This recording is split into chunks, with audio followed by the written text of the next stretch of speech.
Welcome to partialarc.com. Don't do that. You find yourself in a tavern. Yo, we should have checked for traps. I knew he forgot something. I think I can reason with him. You killed his father. Can I have sex with it? You could certainly try. I'm gonna touch a sword. Don't touch the sword! The child is evil, right? Obviously. I could cast Fireball. Always cast Fireball. All right, roll for it.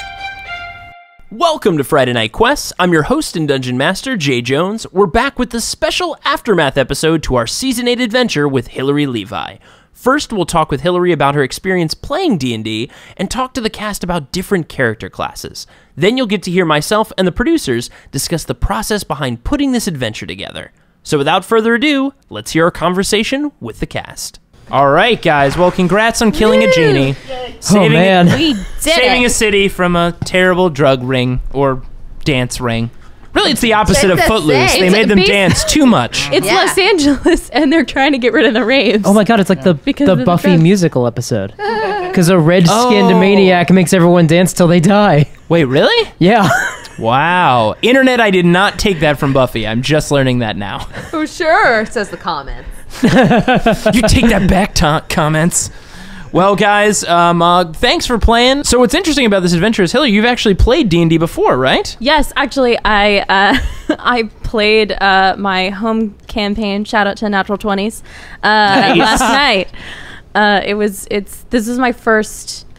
My home campaign's the one that it's the first time I've played 5th edition. I learned on 3.5. Oh, like just last night was? Oh no, not just last night. It was probably the 3rd time. Oh, okay. So today was the 4th. So what do you see as the biggest difference? Because we play 5th edition here on the show. What do you think is the biggest difference between 3.5 and 5th? And what do you like and what do you don't like? Gosh, well, I haven't played 3.5 in a really long time, Okay. and it was only one campaign. And in between that, I played a homebrew system that was based on D10s. Oh. And it was set in the world of Star Trek. Okay, sure. It's run by this really awesome comic book writer, Jackson Lansing, who wrote co-wrote Hacktivist and Joyride, which is just coming out. And it was really fascinating, super customizable, and that's sort of what I liked about 3.5. It had things like Streetwise, and it had feats and stuff like that. And so you could really get into the minutia. But what I like about 5th edition is it's very simple. You're not having to like look at your paper and scramble all the time to, find out what you're looking for, and things are sort of a little bit more compacted. I find that most of in my home group, a lot of our players are first-time players, and they are catching on so quickly. With 5th edition? With 5th edition. Yeah. So I think it's a really perfect time to come into Dungeons and Dragons. If you've never played before, this is the edition to learn on. And that's one of the primary aims of this show, is to not only, we bring on guests a lot who have never played the game before, and a lot of them pick it up real fast. Yeah. But also the point is to show people like, hey, if you want to learn how to play this game, just listen, and we hope that you're encouraged to run a game or play a game with some friends or join a group. Yeah, it definitely, after watching our DM play, who had never, I don't think she's ever DM'd before, it definitely is getting me a little bit into the DM bug. I'm thinking about maybe It's getting fun. into it myself. It's fun to be God. Now, Yeah. How did you react to when you first learned you have to worship Satan in order to play it? Yeah. Well, my favorite band is Rush, so I'm already halfway there. oh, good. Perfect. So- For all you parents out there, we take good care of your kids. Yeah. Pretty Jeez. much. And I'm from the South, so Yeah. Cool. double trouble. Good. Yeah, Satan loves it. Yeah, everyone out there who thought the satanic panic in the 80s was a big hoax, we got you. Yeah, we Yeah, did. we win. Yeah. Yeah, I hear they do a lot of fiddling down there, a lot of fiddle competitions with... Me and the devil, we fiddle all the time. Yep. Makes sense. Well, he went down to Georgia. Yeah. Yeah, that's where I'm from. Kids are from the South. Yeah. Yeah. I'm from Atlanta, so that Oh, wow. So you were the great fiddler that Yes. dueled with the... Wow. Oh, yes. Amazing. Crazy. Yeah. Well, good. I You like didn't the know that? song, so good job. No, I didn't know that. I Thanks. probably should have. Charlie Daniels Band, they did a lot for me. So in your current game, what class are you playing outside of Rogue? So I actually play pretty similar. I play a ranger Oh, okay. with an outlander Nice. background. Okay. Yeah. Awesome. Super fun. I have a longbow, but I love dual wielding. I love it. I love having It makes everything cooler if you have two of them. It does, and particularly for Rangers and Outlanders because you get to add your bonus to your second attack. That's pretty cool. Awesome. Yeah. For anybody else here, if you could, if any other class in the system right now, because obviously you're playing as a ranger now and you played as a rogue in this game, for Mike, Kelly, or Jeremy, is there another class that you guys also really kind of love outside of the ones that you guys are playing now? Yeah, commoner. That's my favorite. Commoner? Yeah, fight with a rake. Most of your battles are with social structures. Yeah, and, with the fiefdoms and the nobility. Oh my god. Yeah. 9 to 5, man. It's It's kind tough of for like a my life. commoner. It's my life. So it's just nice to be able to, Play it in a game. reflect it. You don't want to escape ever. No, this is not Just dig escapism. deeper. This is not a game to me. I play for real. Getting to the post office on time, but also going to the grocery store before it closes is tough. It's tough. Kicking my kids into working the farm harder. It's fun. It's a special feat. Yeah, it's a feat that I took. Motivation. Nice. Motivation Good kit. class. So anyone else? Commoner. That's a good one. Commoner. Kelly, what about yourself? It's kind of a tie. I don't know. Part of me wants to go to I'm a bard now, la la la. But the other half is I'd love to be like a paladin. I think Ooh. Izzy. What draws you to the paladin? Just like the hero aspect, the fighter. I've done a lot of magic. I've done a lot of natural. I think it'd be cool to do a little bit more, something a bit more physical. Get in there with the brawn and hit people with stuff. Yeah, take it out that way. And I don't know. I just always think there's something a little bit romantic around that class. But maybe like I did with Izzy, putting a dark spin on it. It's true. And hey, you do get to smack some people. It's just oftentimes it's a bear. I do. Yeah, it's just always in animal form. That's where she takes it out. Yeah. Makes sense. Mike? Gosh, I mean, in 5th edition, I've only played the wizard on Friday Night Quests and a fighter.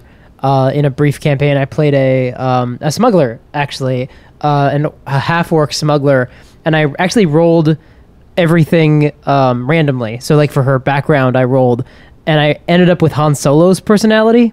Oh, because good. it's things like I run when there's danger, or never tell me the odds, and things like that. And I was like, Oh, wow. well, okay. I mean, I'm a smuggler, so I'm Han Solo.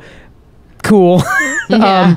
And I like being a fighter, or I'd like to try a barbarian, because there's something fun about just the charging in and just laying waste. Just getting bloody, yeah. Yeah, and which I never get to do with Sweeney, because I have to stay as far away from danger as I can, because I'm made of tissue paper. Yeah. And I'm so soft, and it's a lot more resource management, which I enjoy, but I like the change of pace of just charge in, beat some people up until they are no longer alive. Spoiler alert, Sweeney's made of tissue paper. Wow. That's Yeah. a lore Whoa, thing. I didn't think we were supposed to. We're going to see that on the forums, them discussing Yeah. that. Yeah. That's a Oh. real reveal. That's unfortunate that you just threw that out there. Well, I mean, just we have to pretend we don't know it in metagame for a while. That's so. true. That's true.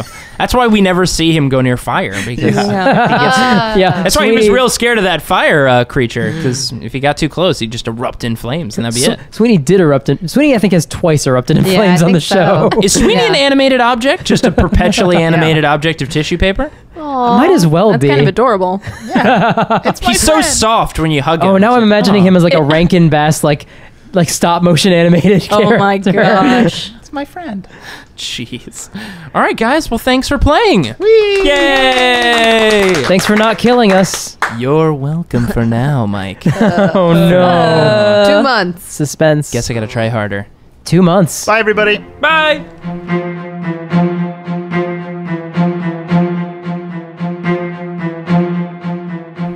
Guys, I'm sitting here with the executive producers of Friday Night Quests. We've got Niels-Christian, Hello. Andrew Dickinger, Hello. and your dungeon master, Jay Jones. Hi! And that voice. This is how we will speak for the entire time! Oh, Horace's sword. Did we hear Horace's sword in this season? Not a bunch of it. I think just occasionally. a little bit of it. He didn't get a full scene where he sat around and talked to everyone at a fire, but, Oh, that was fun. that happened in a previous But that was season 7. We're talking about season 8, our noir adventure. Oh, yes. Which, let's start with the inspiration, as we always do. How did this begin? I mean, this one, I think, was literally just... First off, this season was around since Sweeney kind of derailed some of the direction of where things were going when he left, and then he came back, and then with what's happening with these things that are after them now, this was kind of to move along the immediacy of, hey, there's a tattoo on someone that something bad's going to happen in 6 months. We got to probably address that. Yep. So this was in response to that, and for a while we've wanted to do something in a major city, something like, gritty, and really what happened was after the story started to take shape with the kind of the competitive genies and things like that, it was like, oh, this is a noir. This should be a noir story. Let's make it a noir story. And that's where all the names started coming from, like Shimmer City and just literally everything else. Yeah, well, I mean, the weird thing is that you really think about it, the last time they were actually in, like, quote-unquote major city, they set the entire city on fire. Sort of? Yeah, well, we were responsible for a village being burst into flame by a demon. I mean, there's also a city around Horace's house. Yeah, but Kemp Estates is more of like, I see it as more of like it is a city too. It's more of like a big town. Yeah, it's the Kemp Town. I believe it was called Kemp Town, right? That so sounds good, right. So good at our own stuff. Whatever. We don't have our notes in front of us. I guess Kemp Town was the name of Horace's fake place, wasn't it? No, you're thinking Kempland. Kempland was his fake place. But I think Kemp Town is actually the town itself, which is right by the waters. Yeah, well, and then the Kemp Estates is at the top. But I think of it more like, I don't know, the way I envisioned it was more like, you think of like Beauty and the Beast, where like you have the castle and then the town's built around the castle. Exactly. But it was Guys, mostly none of this is important to season 8. Yeah, that's true. This is definitely the biggest city we've seen in the show, though. And probably the biggest city that Izzy's ever been to. Oh, yeah. This is by far the biggest city in the show. Absolutely. So far, yeah. And we should talk a little bit about the horrible people who live there.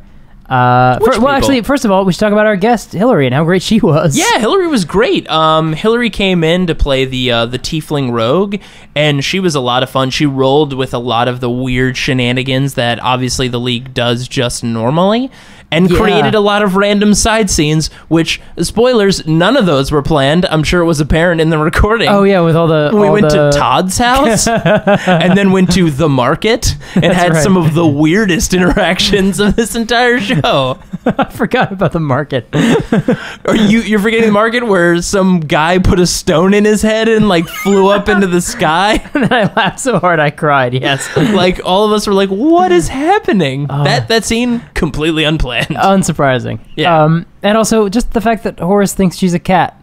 Yeah. Just that whole thing. Rolled through the entire adventure. She's great. Good job, Hillary. Good job, Hillary. You rolled with a lot of weird stuff in that adventure. Everyone else in that town is terrible, though. So let's talk about Big Daddy Blaze. Mm-hmm. Or just Daddy Blaze, I guess. Yeah, I Daddy keep wanting Blaze. to add Daddy Big. Blaze. Daddy Blaze. Yeah, Daddy Blaze. He's Swell fellow. objectively terrible. just about the worst thing he can be. I mean, he's kind of what you'd expect from a club owner like that. Yeah. I mean, I wouldn't expect club owners to club owners, enslave and hook everyone on these terrible drugs. Yes, Right. they're sleazy, but I mean, I don't know what clubs you're used to visiting, but... yeah. not human trafficking clubs. I feel like that went without saying, Andrew. Yeah. I don't know. Okay. Weird Andrew's had a lot qualifier. of weird interactions with club owners in the past. Now, do your club owners look like children and sound like Mickey Mouse? No. Aw. If only. I hope not, really. Jeez. But yeah, I mean, he's basically the worst thing ever. Also- I think probably the worst villain we've had on the show so far. He's just terrible. I mean, out of everybody you guys have gone up against, there's been a lot of evil plots and monsters and things like that. I mean, probably the worst. Yeah, I mean, I can't think of anyone who I was... mean, if we go back, right? Season 1, we've got a demon. Season 1, you get a demon, yes, but even so, he was just trying to be a demon again. Yeah. He was just trying to regain his demonness. And once he was one, he just demoned. He just demoned out. I mean, he just did him. you know? Can't blame a dude I like how that's Yeah. acceptable. I mean, It's him setting the town on fire and trying to kill the everyone. cow sovereignty, the snake guy just wanted power. We don't know if he would have been good or bad, but, he just wanted... I could guess bad. probably bad. But So you're saying because their goals were more straight for destruction that the djinn is worse? yeah, I think so. The djinn is just, at least his motivations just seemed like darker and creepier. Well, I think it was also tactics. And it was also more psychological, and he preyed on people. He preyed on the enjoyment, and you know, it's weird to take something so what is seen to be so fun and exciting and passionate and to twist it and make it horrible and terrible and psychologically destroy lives. I mean, I don't know. I think that's pretty bad. That's what you do. That's what dungeon masters do. Yeah, basically, I guess. You take our joy, you turn it to ash in our mouths, and you smile while you do it. Yay!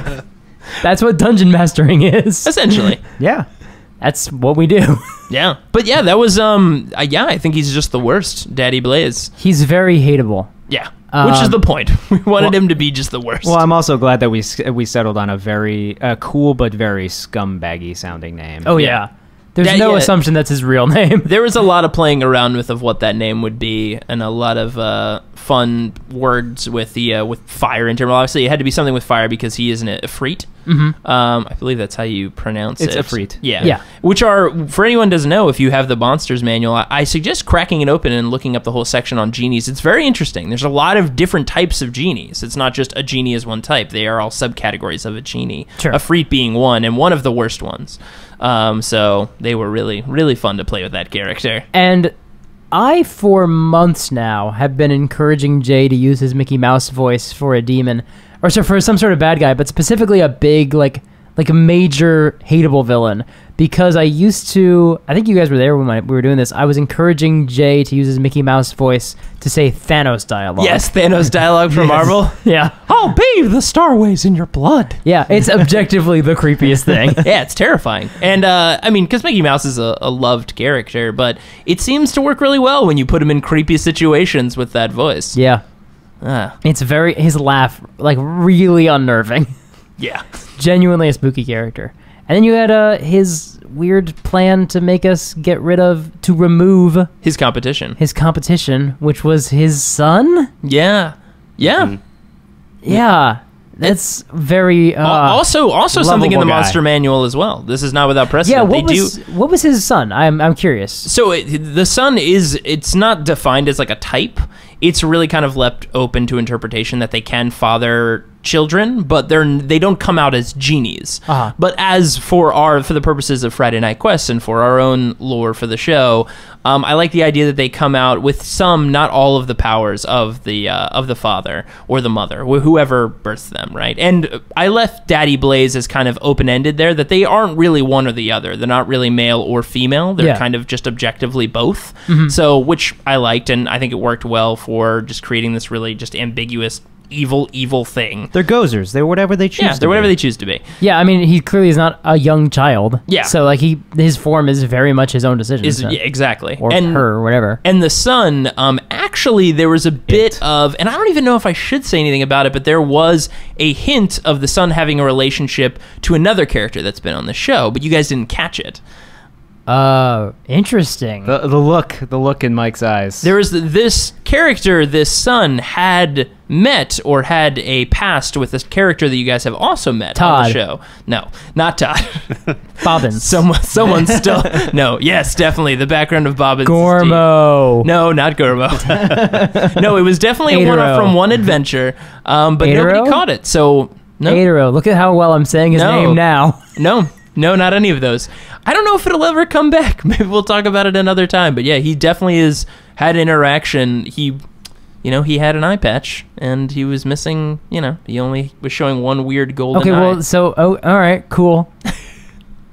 That seems pretty clear now. Is it? No, not necessarily, actually. Who knows? I don't know. But anyway, so yeah, the character was supposed to essentially embody the that kind of the detective of the noir story. You go into he's got the office with the alcohol, with like the books and things. He's basically like he's like a social detective in this case, in this story. And he was also, and yet, very well crafted to make us want to kill him. Rex Winters? Yeah. Yeah, Rex Winters. That was his name. Yeah. Father Winters. Yeah, Father Winters, which the play of Daddy Blaze, obviously. Yeah, but then he was also like, is he like a legitimately member of the clergy? Like, it's a little ambiguous, but like, man, we talked to that dwarf It was for great. a long time. You guys were so close to catching that not everything was on the level, because the dwarf was reacting like, hey, I don't, by the way, like, don't give him a hard time. He's helped me out a lot. And you guys were like, yeah, whatever. Like, don't do drugs. No, it was more than that. It was like, look, your life is not better. Like, it was really, and he was like, but it is. And we're like, no, it's not. Look at yourself. And it was like, great to have that conversation because of him knowing the other side of it and you guys just not knowing. And as soon as we like got that confirmation that we were wrong, like, I felt like the main character of a noir. I was like, oh no, You got Chinatown. I got You did. Chinatown. It's a Shima City. I got, and then I rolled, You guys almost killed him, and almost horribly killed him. Horace sticking his sword in the window and then slamming his body against his own sword. He was very close to dead. I also thought there was... Okay, this adventure is a perfect example of where things can go completely off the rails. The market, going to Todd's house. I definitely thought that scene was going to turn into a chase in Shimmer City, but Rialma, played by Hillary, was so quick and he didn't get out fast enough. She actually caught him. Yep. And that fight stayed in the office. Yeah. I thought it was going to be half the cloaker and the desk attacking you guys and the other half out in the streets, but nope. That was just a full-on beat-up of this guy in his own office. That's really interesting, actually. Yeah. And yeah, then I, felt awful immediately afterwards. Well, the thing is, we had to solve the problem of making Rex winners more terrible than what you guys thought the kid was. Because Daddy Blaze was obviously as being this weird kid in an elaborate, like, genie room with, like, all these people dancing in a club and stuff. Like, you guys are... like, you've played... He's Jabba. Yeah, you've played D&D games before. Like, everything is not up to snuff, but, like, you don't know how bad it is, right? But this guy's obviously having you do dirty work for him. So the whole idea was, how do we even... Because they probably don't want to do it. We don't work for this guy, even though he's going to help us. How do we just push you guys to hate Rex winners more than Daddy Blaze? And a lot of poor, sad, sick, drugged-out people was certainly the answer, it seemed. I mean, in our defense, if you're going to be treating people, like, give them some beds. No, we were the bad guys. We were the bad guys. And it was great, too, because we could just lay it on so thick. Like, when you walk into the temple and there's just dozens of sickly people. Like, and if you looked, I mean, there was food and water next to all of them, and he's one guy. He could only do so much. There was. But you guys saw it as this drug harem, just like, oh God, look at all these poor sickly people. But little did you know, it was basically a hospital. And we were asking questions like, oh, how does Paylor allow this in his temple? Paylor's there to help. Bring it back a little bit, trying to remember, did anyone roll well enough to, like, get any hints inside the club that, like, something was weird? Well, I think Izzy did. Yeah. Izzy rolled, and for a moment she saw, and it was short, and if you guys want to go back to the episode and listen, I think she sees someone in the corner. It looks like they're curled up on the floor. That's right. And, like, someone's coming to, and, like, it looks like they're almost, like, sickly on the ground. And then someone grabs them. And someone goes to grab them, then it quickly cuts back to, like, a friend picking up someone, like, oh, you fell on the ground, silly. It's like, yeah, let's keep dancing. Like, someone drank too much. But obviously she was getting a quick sliver of what was really there, which was probably a very sickly, curled up person. Could potentially be unconscious or worse. So yeah, I mean, we didn't pull any punches. There was a lot of goofy stuff that happened in this adventure, but as far as the serious level, we wanted to, as a noir does, go pretty far with it. It's got to have that seedy underbelly. Oh yeah, you are bad people. We are bad people. Yeah. And then that final encounter with Daddy Blaze in his office, which that was a lot of fun, coming up with a plan and trying to figure out how we can infiltrate. It was great. It was the first time, besides the whole cake business back in season 2. Don't undercut the cake business. That was a great damn plan. I'm not saying. I'm saying you guys haven't had such a good plan since the cake scenario. Yeah. Even though that plan is still goofy as hell, of Jeremy pretending to be an Italian chef? Putting on, like, a Mario accent? Should we assign a real world source to that accent? Yeah, I guess. But that's where we get into trouble. Right. But basically, I said Mario. He basically sounded like Mario. It's a Mario accent. That's fair. But basically, with this one, you guys actually formulated a great plan, I thought. And, there could be ways that, and I want to put this out there as, like, a DM recommendation. The scene where Rialma, played by Hillary Levi, when she turns invisible and she goes in the back to sneak and find all the pieces, based on how the genie had been delivered in earlier scenes of like he sees all, he sees truths, he understands things, I could have been like, yeah, he sees invisible people for genie reasons. But I think those are moments where if players are smart enough, you want to reward those intelligent actions. You don't want to just say like, yeah, he sees you because his character does, because genies are super powerful. Like that's... Well, it's also, it's going to sound worse than I mean it, but your rewards and your, demerits, I guess is for lack of a better term, your rewards or consequences are what condition your players to behave in certain ways. So if they come up with a really good plan and they are punished for it, they're not going to try anymore they're to not try to come up with more fun plans. Because, like, why would we? Because the last time we came up with an awesome plan to have our rogue sneak through and be invisible, like, the DM just pulled DM fiat and was like, no, he sees you. And we're like, well, screw it. We'll just come in guns blazing next time. Yeah, well, I mean, it's very much a dance where, like, essentially you're making things for your players, but at the same time, the players are giving you the edge, the information to play on. So that balance of going back and forth, obviously, if you just like shut them down at every turn just because the dice say so, I mean, it's just going to be a bad time. Well, I mean, trust the dice because the dice are there. That dice are what make it fair.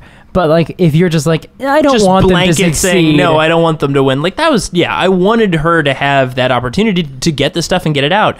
The problem was it was so annoying because I had set I think I set the DM level to like find the contents and get it out was like a 20, which with her investigation was actually very doable and enough turns she could find it. Yeah. It was just, she kept missing it by like, I think 1 every single time. And when time finally ran out and she pulled the book out without checking, she pulled on the gold chain, which alerted him. Which I think you told us afterwards, it would also have been hard to find that. It would have been, yes. But I wanted to make it doable, though. That it was something that if she had like investigated it further and seen the gold chain, there would have been ways to remove it without allowing him to know. But the whole idea is he's not an idiot. This guy's been doing this for so long, and he's powerful. He's not just going to leave his most precious documents, especially when he works with people like whatever's hunting Sweeney and the group, which are a powerful group of people. Oh, I know. If he's working with them, he knows to keep all of his secrets, especially if he's keeping secret documents on them. He's not going to keep that in easy access for everybody. Yeah. No. So it all makes sense. Yeah. You played fair. Yeah. You're just a bad person. I'm just terrible because that genie is so powerful. Man, through a genie. That was a brutal fight. Yeah, you guys came out on top, though. You had a great ending, too, where you shot him with a bunch of lightning and blew him up that way. That was a great way to go. That's right. I forgot. You shot an invisible genie with lightning, which is even more fun. Yeah, that was a rough... It was a scary fight. Yeah. Because everything was on fire. Because, like, most of my spells are fire spells. Fire-based. Or a lot of my spells, not all of mine. But which him and the fire elemental they're immune to, I believe. I think the fire elemental might be resistant to it, but I know he's flat-out immune to it. Actually, the elemental might be immune as well. Makes sense. I think the elemental's immune. Yeah, but he's flat-out immune. I think you did text me at one point. I did ask. And ask, like... But which it wasn't metagaming because by the time I prepared my spells for that fight, I knew he was a fire genie. But like you asked, like, do you have spells other than fire spells? I was like, yeah. He's like, you're like, okay, good. Because I didn't want to just create an enemy that just one of the players just cannot deal with. That's just no fun for anyone. But like magic missile isn't. I know, but like just magic missile the whole fight, like. Well, it's fun. It always hits. It does. It's fun to watch you at the end, or also a little scary when you kept getting like just bashed on by the genie, and you kept like. You like did the mirror image and then you kept missing and then tried to shield yourself and like almost died and didn't die. I tried that spell in season 3 and it was like it worked fine, but then like realizing today, or not today, we're not recording this on the same day, but realizing in this set adventure, it's not a concentration spell. I should definitely use this right now. Yeah. Super helpful. Oh yes. Those are my questions. Except Sweeney got a deck of cards at the end of the adventure. He did get a deck of cards. You guys got some... Actually, and Izzy got a staff as well, which he doesn't fully understand. I didn't get a very good Arcana check. No, you didn't. On my deck of cards. You going to try to roll again now live on the show to find out what it is? See what happens. Here we go. Let's see if Sweeney just randomly... Yeah, I'll get you some dice. All right, Mike, you got to roll for the high Arcana check to see what that deck of cards is. Now, this is assuming that, a little time has passed. You guys are on the road. We're on the road. Let's see. Late at night. 20 total. 20 total? And Mike, that's enough. Yeah. Because you know that you actually have in your possession, the 34 cards are actually the the Deck of Illusions. Ooh, I was hoping it would be a deck of many things and we would just destroy the game. No. No, the Deck of Many Things. And if anyone wants to know what that is, it's in the Dungeon Master's Guide, as well as Deck of Illusions. But Deck of Many Things is a broken thing. Yeah, that is It's a thing like Wish that just shouldn't exist. No, it's way worse because there's cards that are like... insane, yeah. Oh, yeah, you just gain like 11 levels.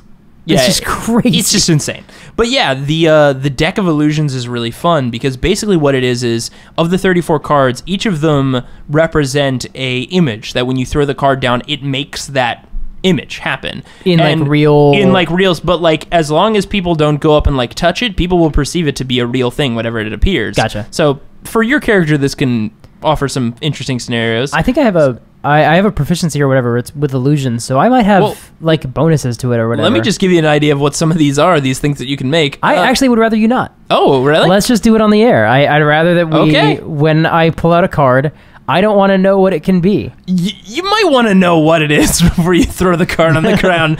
Just giving you a heads But I up. pull it out randomly, though. Sure. You can, hey, you know what? It's your deck. You can handle it however you want. Assuming I found this out because I threw one card on the deck. One of them? Let's just do this. Hang on. Okay, we're actually going to do this live. Mike is actually getting a deck of cards now, and he's going to throw out one of them, and we're going to tell you what it does and what it makes. You know what? We're going to just say this happened. You were just at night. This is how we figured sitting it out. around a fire with Izzy and Horace. I wonder what this is going to do. Horace, Sweeney's been playing with that deck of cards. I gotta figure this out, man. Shut your sword up, man. You know what? Horace, there's something wrong with your throat. All right, so Sweeney's playing around with this deck of cards. He throws out a 6 of clubs. You know what? That's the full deck of cards we didn't take. The cards out that shouldn't be in there. Oh. So it should be everything from anything between a 3 and a 7 shouldn't be in there. Oh. But a 2 and 8 and up can be in there. 2 of diamonds. You throw down a 2 of diamonds. You get... you spawn a kobold. All right. Just a kobold appears in full form. I love how that was the one that you threw down. The most innocuous one. Well, actually, what's interesting is you learn by this, maybe. I'll say that you learn this because you, I guess, are not going to study the Deck of Illusions enough. No, I just want to throw things down and see what happens. But you know that the lower the number is on the cards, like the lower value of the card, the smaller the creature that appears.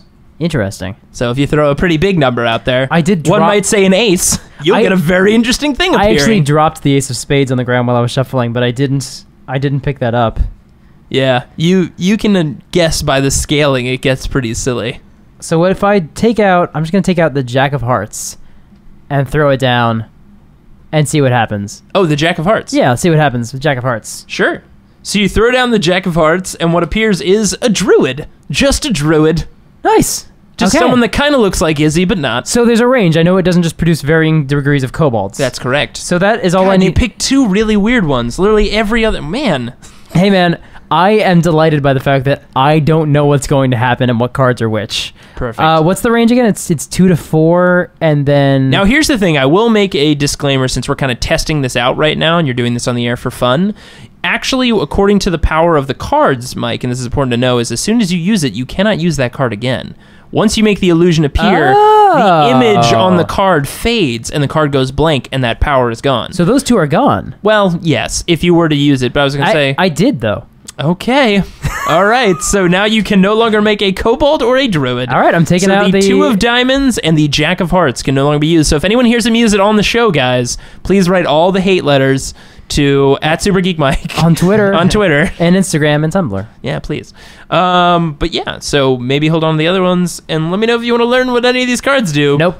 Well, here's the thing. I will give you this. Okay. Because this is important and can be strategically interesting for you to know. Okay. In upcoming scenarios, it might actually matter. Is you get a strange sensation when you're playing with, you're feeling the cards. You feel like they all do different illusionary things. Obviously, by doing that test, you feel that there's a scaling. The other thing you do notice is when you look at the images on the cards, the images on each of the jokers in the deck, because there are 2 of them, the images on the jokers in the deck, actually, when you put your finger to them, they look like you. That's what you know, Mike. I also have a spell that can do that. Cool. I have a spell where I can turn invisible and make a copy of myself. Well, now you might know that you have 2 other cards that might do that as well. All right, I got to pull some cards out of this deck and sort it out and stuff. Okay. Anyway, that's our Aftermath. We'll see you guys in Season 9? Yeah, Season 9, everybody. And then after that, Season 10 is our 1 year, I believe. Yeah, the 1 year and maybe our 1 year finale as well. Unless our math doesn't line up. But basically, it'll be the end of an arc, essentially. It will. Because we're heading to some conflicty things. Yeah, well, the tattoo is now on Izzy. You have 2 months remaining. I tried so hard to not make that happen. Yeah. I wanted it on me.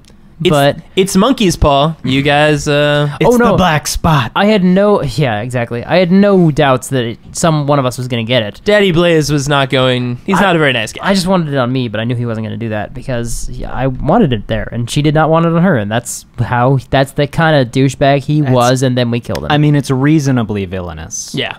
Yep, he's a douche. Well, guys, join us for next week for our penultimate season before the end of our year 1.